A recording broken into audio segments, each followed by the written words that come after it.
భద్రాచలం ఆలయ భూములు అన్యక్రాంతమవుతున్నాయని అక్రమాలను అడ్డుకున్న పాపానికి ఆలయ ఈవో రమాదేవిపై అక్రమదారులు దాడికి పాల్పడ్డారు. ఆలయ భూముల పరిరక్షణకు వెళ్లిన ఆమెపై వారంతా మూకుమ్మడిగా దాడి చేశారు.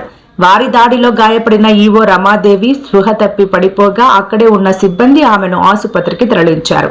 ప్రభుత్వ ఆలయ భూములకు రక్షణగా విధులు నిర్వహించే అధికారులకు ప్రభుత్వం భద్రత కల్పించాలని, దాడికి పాల్పడిన వారిపై వెంటనే చట్టపరమైన చర్యలు తీసుకునేలా ప్రభుత్వ పెద్దలు ఒత్తిడి తేవాలని టీఎస్డీసీఏ ఈ సందర్భంగా డిమాండ్ చేసింది. ఈ అంశంపై మంత్రి కొండ సురేఖ స్పందించారు.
బయటికి దూసేశారు.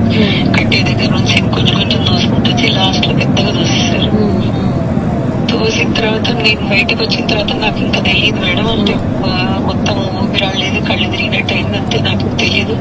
మా వాళ్ళు తీసుకొచ్చేసి హాస్పిటల్లో అడ్మిట్ చేశారు మేడం. ఇప్పుడు ఎట్లుందమ్మా?